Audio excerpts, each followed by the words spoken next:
Hola, en aquest mòdul el que tractarem és les xarxes socials, però més aviat enfocat al social selling, que és la venda per internet dels nostres productes.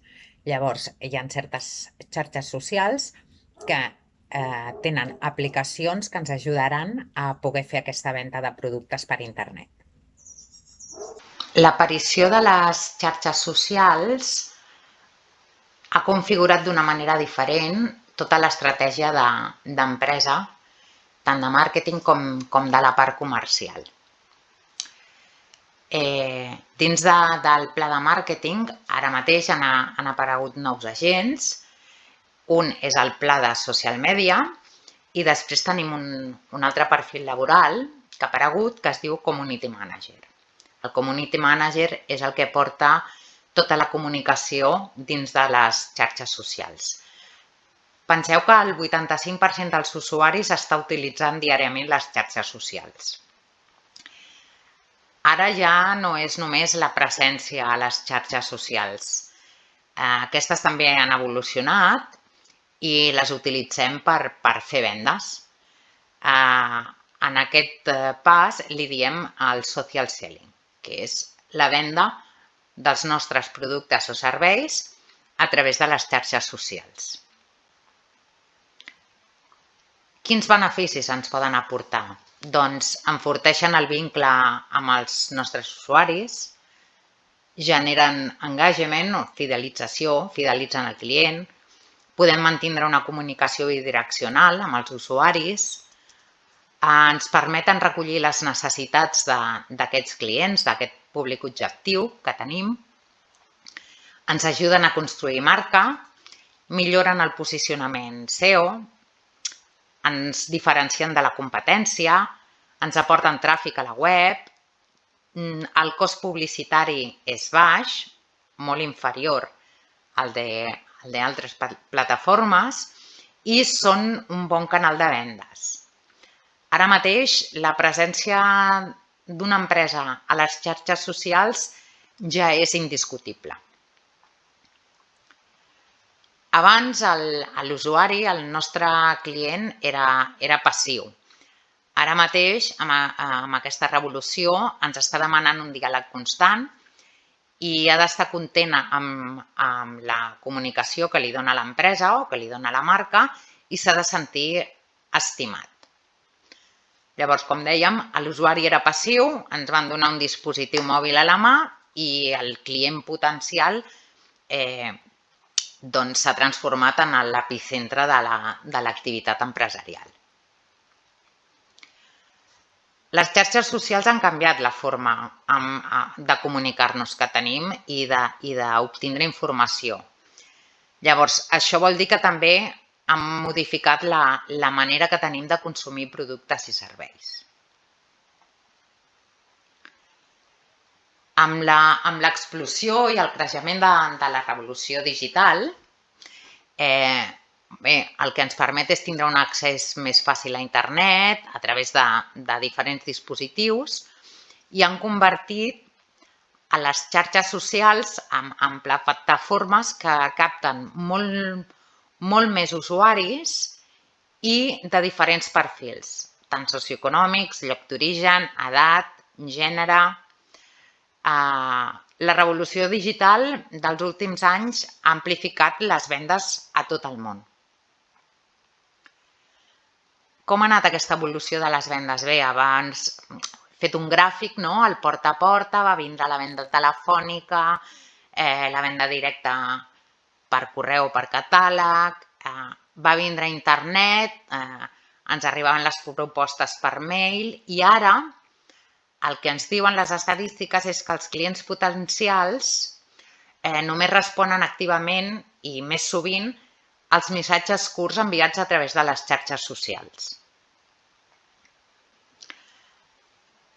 El social selling, les xarxes socials i amb elles el social selling és una eina en línia que ens permet desenvolupar diferents estratègies per construir relacions.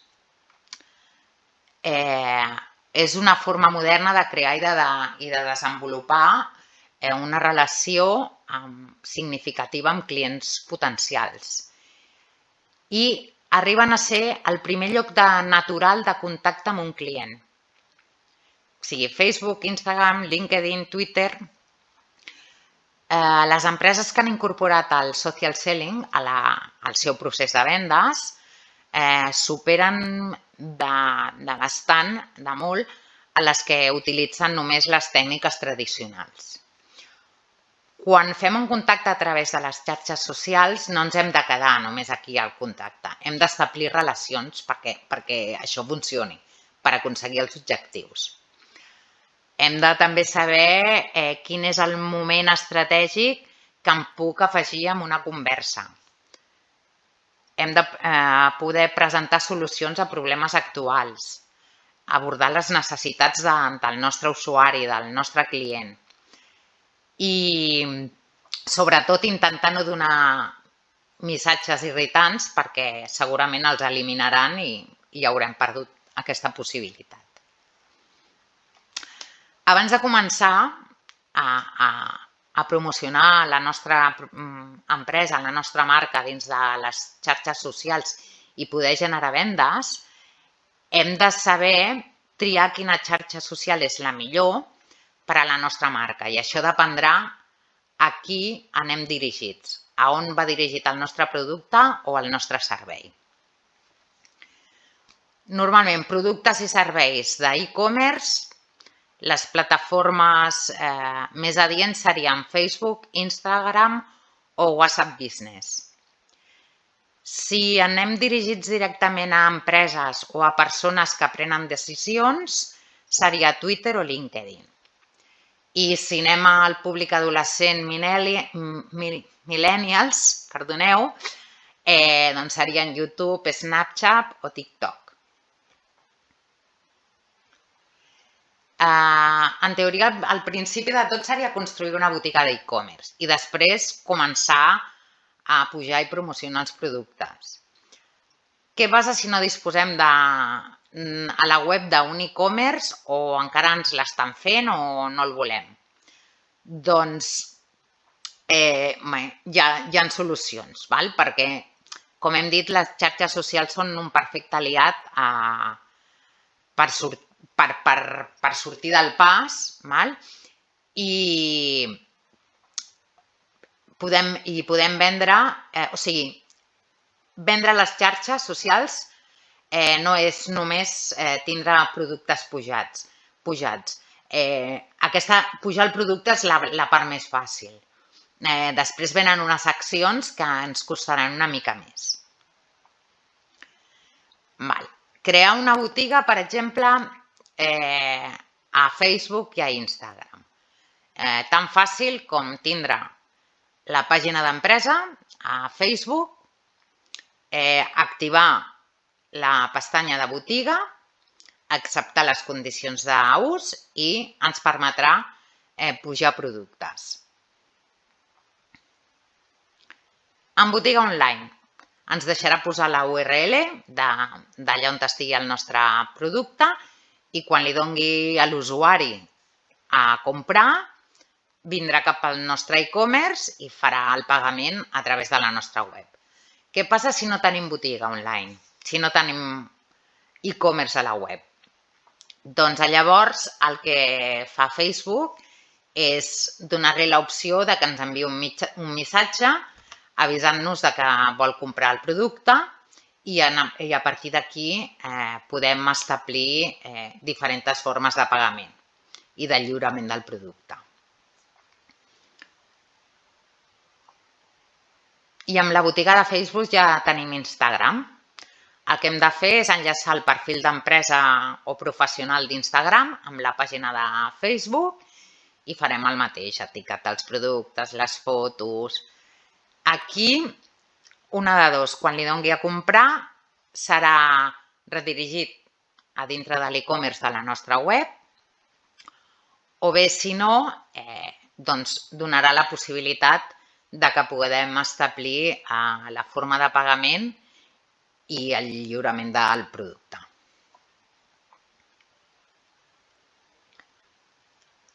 Després tenim l'app de WhatsApp Business, que precisament es va crear tenint en compte les petites empreses. Aquesta aplicació te la descarregues igual que el WhatsApp normal i llavors aquí ja podràs destacar productes, serveis, comunicar-te amb els clients de manera més fàcil. Es pot crear també un catàleg per mostrar productes i serveis i bé, la manera de funcionament és bastant àgil. Moltes mitjanes i grans empreses el que fan és, a través d'aquesta eina, oferir el suport tècnic en els clients. Què passa aquí? Doncs igual, si no tens botiga online, a la que pots redirigir a l'usuari perquè et compri, el pagament, vull dir, et dona la possibilitat que et posis en contacte i puguis crear la forma de pagament adient per al client i per tu. Twitter, doncs no és una eina de venda directa, és per promocionar la marca amb continguts i es poden redirigir a la web. Si el que fem és B2B, business to business, o sigui, som una empresa que venem a altres empreses, LinkedIn és una xarxa que hem de tindre en compte. És una xarxa que tampoc té el que és la venda directa, és per fer contactes i poder oferir els productes o serveis a persones que agafen la decisió de compra. I ja comentàvem abans que el perfil jove, doncs la xarxa social a considerar és TikTok per poder crear comunitat. Com hem dit, la part fàcil de la venda del social selling a les xarxes socials és pujar els productes. Després hem de fer unes tasques que ens podran portar al triomf, tot depèn de com les treballem. Una és tindre clar el target al que anem. Després, no estiguis pujant productes com si fos la fi del món, perquè et cansaràs tu i també cansaràs a l'usuari. El contingut que pugem a les xarxes, el 65% aproximadament ha de ser contingut no promocional. Ha de ser un contingut d'utilitat per al client o futur client. Òbviament, ha d'estar relacionat amb el nostre sector. I després hem de fer engagement, hem d'enganxar l'audiència. No només els hem de dir quins productes tenim. Se'ls pot ensenyar com fer un ús correcte, com es mantenen. Sobretot si és en format vídeo, les possibilitats d'arribar als objectius, a poder vendre, les possibilitats augmenten.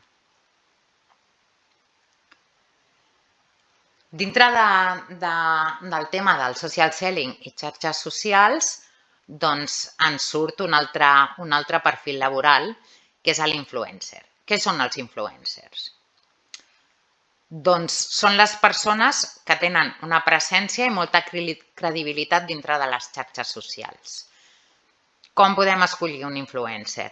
Aviam, hem de pensar que és la veu de l'empresa a les xarxes socials i és l'ambaixador de la marca. L'altre no té per què ser un personatge famós. I penseu que aquest influencer, aquesta persona, ha d'estar integrat dintre de l'estratègia que volem portar a les xarxes socials per aconseguir bons resultats. Com es converteixen en influencers? Doncs són usuaris, són persones que vinguin d'en frescor, són molt constants i molt actius dintre de les seves xarxes socials. Estan sempre creant històries per connectar amb els seus seguidors i d'aquesta manera aconsegueixen una gran reputació i confiança dels seguidors. Llavors, quan són ambaixadors o la veu de la nostra marca, donen molta credibilitat i valor a la marca. Per què el podem integrar un influencer dintre del nostre pla de màrqueting? Per al llançament d'una marca, per impulsar nous serveis o productes, per promocionar una acció, per donar a conèixer un esdeveniment i que aquesta persona, aquest usuari, formi part. Hi ha diverses possibilitats per decidir-se a tindre un influencer que promocioni la nostra marca.